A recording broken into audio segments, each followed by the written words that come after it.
As she pushed open the little wooden gate to the front garden, her eye was caught by a pretty young girl hurrying down the street. It wasn't her prettiness that drew Gretel's attention, however. There was something about her demeanour, her expression, the way she moved that suggested that beneath the attractive, neatly presented exterior lay barely contained distress. Gretel's detective senses pinged into life at the merest sniff of something being covered up. This girl, whoever she was, set off a veritable cacophony of pinging. A whiff of an entirely different kind refocused Gretel's mind on the job in hand. Even before the door opened, Gretel's nostrils were twitching at the smell of cat. It had the instant effect of reawakening her headache. "Come in, please, this way." Frau Husberg appeared down a narrow hall that seemed to be carpeted with the wretched creatures. Their beloved mistress walked Moses-like, causing a fur-free path to open up before her. Gretel hurried along, fearing she would be swamped by cats if left alone. In the parlour, the smell was no better. It wasn't just urine, it was cats' bodies, cats' fur, cats' feet, and cats' heaven knows what else. Frau Hapsburg sat down, dwarfed by an oversized winged chair. Several felines settled upon her, and a thrum of purring filled the room.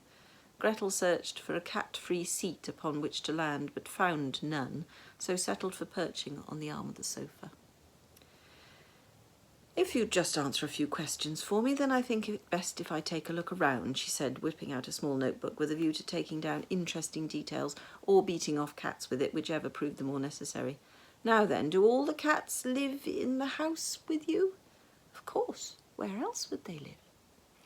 "And exactly how many are there?" 23 now." Gretel struggled to remain impassive. She wrote down the figure. "And do they go out on their own, into the garden, perhaps?" She paused to scratch a bothersome itch on her left calf. "They have freedom to roam wherever they choose, but they never go beyond the garden fence. Why would they? They have everything they need right here." She stroked a cat with each hand as she spoke. A large tabby climbed onto her shoulder and gently head-butted Frau Hapsburg's neat bun. 2 more snuggled at her feet. A passing kitten ran up the already half-shredded curtains before letting go and flinging itself onto the mantelpiece. Ornaments, china cats to a man, wobbled. Frau Hapsburg beamed indulgently. "Quite," said Gretel. The itch had travelled farther up her leg. She stood up, balancing on one foot so as to rub at her calf with an exquisitely clad toe. "Can you give me a description of the missing—" "Stolen!" A small muscle beneath Gretel's left eye began to twitch. "Stolen cats. Floribunda is 6 years old. She is tortoiseshell, such a pretty coat, very shy and gentle. Lexi is 9, a big ginger tom, and Mippin—" Frau Hapsburg began to sniff. "Poor dear Mippin, just a baby, a silver tabby with the most beautiful stripes you've ever seen."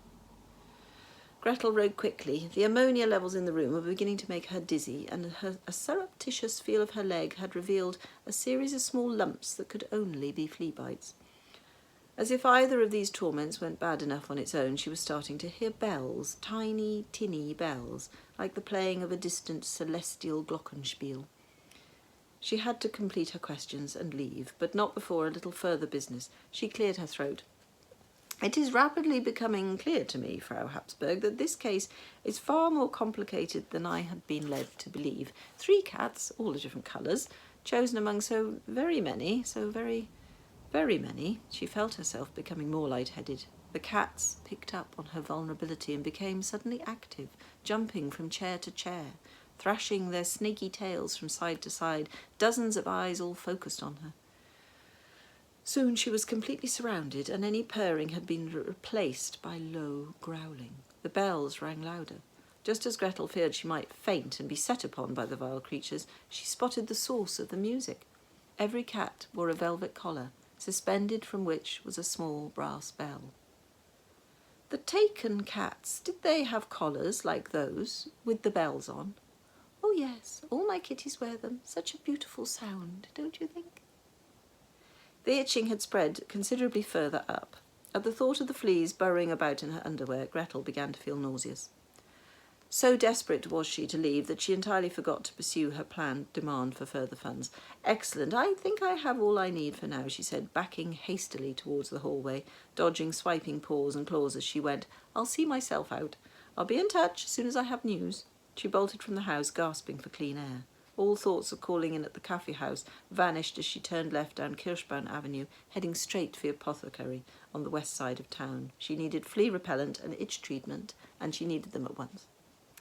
She covered the ground with surprising speed for one so large, particularly when taking into account her unsuitable shoes. Her route took her past the smouldering space that was all that remained of the carriage-maker's workshop. She was just hurrying by, more than a little red-faced and out of breath, when she noticed Kingsman Captain Strudel poking around in the rubble with his standard issue regimental baton. A handful of his subordinates danced in attendance. It had been 3 days since the blaze that had razed Herr Hund's business to the ground and had woken Gretel from her slumber. The roaring of the flames as they consumed the wooden building and the carriages within it had indeed roused most of the Gerstenstadt inhabitants. A fire in the town constructed largely of wood was not a matter to be taken lightly. Rumour spread with the smoke. This had been no accident. But Herr Hund was a harmless pudding of a man with 2 clean living sons and no known enemies. Why anyone would want to destroy his business was a mystery to everyone, not least the irascible Kingsman Captain Strudel. The sight of Gretel did nothing to improve his scowl. She was all too well aware that he despised the way she pushed her nose into what he considered to be his business. This loathing was in no small part due to the fact that Strudel was a useless detective, and Gretel was, against all odds, a very good one. "Good afternoon to you, Capitan. I'm pleased to see you so committed to your work. 3 days and still sifting the ruins of Hund's livelihood for clues. Such dedication. It must be a great comfort to the unfortunate man to know he is in such capable hands." The continuing itch in Gretel's nether regions forced her to stride about in an attempt to quell the irritation and stop herself tearing at her beautifully cut skirts. Strudel pulled himself up to his full height, which still left him 6 inches shorter than Gretel. "You've no business here," he told her. "This is a crime scene." "Oh, I was just passing." Something on the ground caught Gretel's attention. At first she thought she must be mistaken, but no, her eyes were not playing tricks. She crunched over the sooty debris for a better look, which regrettably meant moving closer to Strudel. She stopped, willing herself not to scratch. Part of her, a very large part, naturally, wanted to break into a run in the direction of the apothecary, ripping off her undergarments as she went. But the opportunity to humiliate the odious Kingsman, even if he was the one man in town who wore his true character plainly on his face for all to see, was too good to pass up. "So you haven't found anything then?" she asked. "No clues?" "That is Kingsman's business, and information not in the public domain." "That'll be a no, then." "I am not at liberty to divulge." Yes, I know. I just wondered, taking an interest in the well-being of my fellow townsfolk, etc., etc. Haven't turned up anything helpful, then? Nothing to point to a motive?"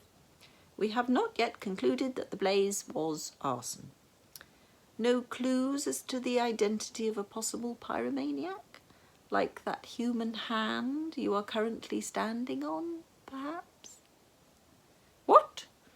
Strudel followed the line of Gretel's pointing finger to find that it was true. He was indeed standing on the charred remains of a human hand, which was, in point of fact, still attached to an arm, a shoulder, and, as cautious probing with his baton revealed, an entire human corpse. Inside Strudel, a battle clearly raged between fury and excitement. Excitement won.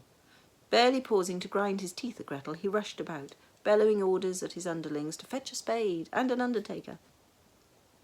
All the ensuing commotion and activity gave Gretel the chance to further examine the body.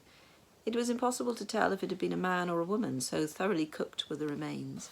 But 2 things presented themselves as salient facts. The first was that the cadaver was missing the 3rd finger of its right hand. Not in a burned-off sort of way, Gretel noted, but in a hacked-off sort of way. This struck her as odd.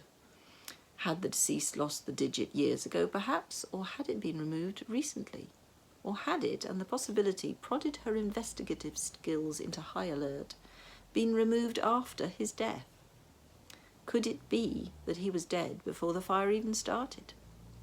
Questions crowded into Gretel's mind, but were allocated second place in importance by the other salient fact that had come to her notice. The outstretched, digitally challenged hand was clutching something. Judicious nudging with her foot caused that something to drop from the clutches of the corpse and reveal itself to be a small, blackened, but still recognizable, brass bell. Gretel let out a gasp. She glanced up to see Strudel on his way back. As nimbly as her rotundity would allow, she stooped down, snatched up the bell, and stuffed it into her bra, for once lamenting the lack of pockets in designer gowns. "What are you doing?" Strudel demanded, leaning in to guard the body like a hyena protecting its carrion find. "Nothing at all," said Gretel, moving swiftly away. "You clearly have important business to attend to. I shall leave you to it," she called over her shoulder.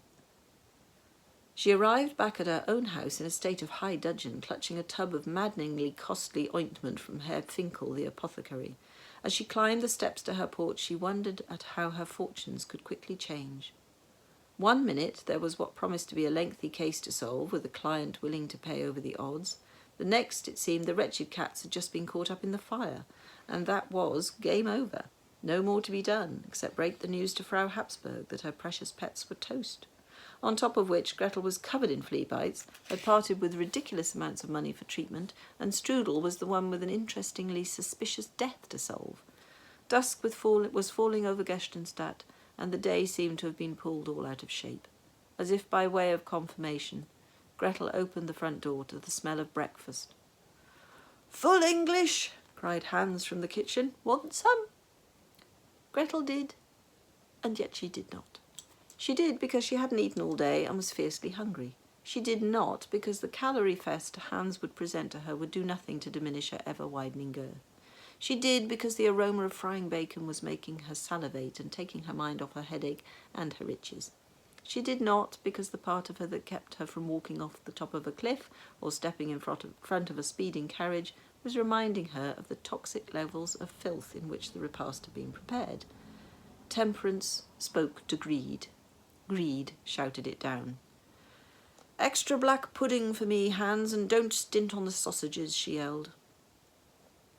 An hour later she was slumped on her daybed. She had changed back into her favourite house robe, fumigated her clothes, anointed her bites with balm, devoured Hans's splendid breakfast, and was picking contentedly at her teeth with a fork. "What I don't understand," said Hans, his words distorted by the stout stump of a cigar he was smoking, is why a person who is setting fire to some person else's carriage workshop, for some as yet unknown reason, would be bothering himself with some other person else's hitherto unconnected cats. Gretel frowned. "Darling brother, you have a way of cutting through the fatty tissue of a problem and getting right to the bone. I was going to say causing the patient to hemorrhage wildly, flooding the previously simple wound with so much blood no one has a hope in the hell of ever fixing it." "And that's clear thinking, is it?" he asked. "Well, compared to the solid opacity of yours, it is." "Can't answer my question, though, can you, eh?" Gretel was too tired and too well fed to argue. Besides, it did no harm to let Hans believe he was capable of a clever thought from time to time. She understood, when she could be bothered to think about it, that his drinking problem was inexorably linked to his chronically low self-esteem. It had been thus for so many years. After all, who would want to be famous for getting his little sister lost and then having to be rescued by her? The minor celebrity status the pair had enjoyed since the case had become public knowledge had, for a time, brought freedom from poverty, but memories of those dark hours in the witch's cage still haunted Hans.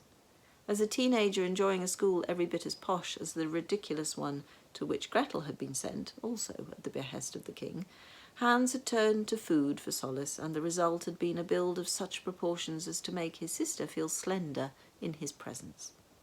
And then at 21 he had discovered beer and schnapps, and the pattern of his adult life had been set. Get up, pancakes and coffee laced with brandy in the cafe house, home for a nap, cook a little lunch to have with beer, to the inn for cards and beer, a walk to the grocery store for provisions, home for more food to soak up more beer, back to the inn for schnapps. This routine could be interrupted, for instance, by Gretel demanding he cook her something, or her giving him an errand to run, so long as she used the word run figuratively. But such disturbances to the established rhythm of his days were only ever temporary hiccups. The natural order was born of many years of practice, so that it had become both instinctive and entrenched. Gretel would never have admitted it to anyone, but she liked having Hans around. Aside from his skills in the kitchen, a room into which Gretel herself never ventured, his unchallenging companionship was a comfort. Even if he did insist on dressing like every other Bavarian gentleman she'd ever met, though mercifully he drew the line at lederhosen. More important, his knack for tangential reasoning had, bizarrely, on 7 occasions, illuminated dark corners of cases Gretel had been struggling to solve. It irked her to even consider the idea that she needed him, however. She had simply persuaded herself that, having saved his miserable neck all that time ago, it would make no sense to abandon him now. "All I know," said Gretel, having finished excavating around her molars, "is that I don't want Frau Habsburg getting wind of what I've found. One brass bell doesn't prove anything. And you don't want to have to give her back her money. There are 3 potentially abducted cats to consider and only 1 bell. And you don't want to have to give her back her money. And in any case, the cat may have wriggled out of its collar and made off before the fire started. And you don't want—" "Stop it." Hans puffed smoked donuts pointedly. "Things are never as obvious as they seem, in my experience," Gretel went on. "Least I can do for the old trout is ask a few questions. See what I can see." "Strudel won't like that." "Strudel will be far too busy trying to find out who was barbecued in Hunt's yard." Hans shrugged. "You'd better go and talk to Agnes, then." Gretel groaned. Hans shook his head. "It's no good being like that. You know how useful she can be. She knows stuff. She sees stuff. Get her to read your cards." He laughed throatily, pausing only just in time to prevent himself swallowing his cigar stub. "You'd like that," he chortled. "Go on, treat yourself." "Oh, ha, very ha, ha. Hans, you are so much less funny than you think you are. Your therapy sessions may have cured you of your fear of witches. Mine sadly did not, as you are very well aware." Now, Agnes is not a witch. She's a crone. You don't have to tell me. There is a difference. Not big enough one to make me want to go and spend time with the creature." Hans raised his eyebrows. Gretel knew he was right. If there was tittle being tattled, the old crone, to give her official title, would know about it. And she was unnervingly good at reading the damn cards. "Very well." Gretel plumped up her cushions and wriggled into a more comfortable position. "Agnes it is. Right now, however, I intend fitting in a pre-bedtime nap. If you've finished filling the room with those noxious tobacco fumes." She settled into the goose-feather embrace of her bedding. "I'll get myself up to the Crooked Cottage first thing in the morning. Very first thing, in fact." End of chapter.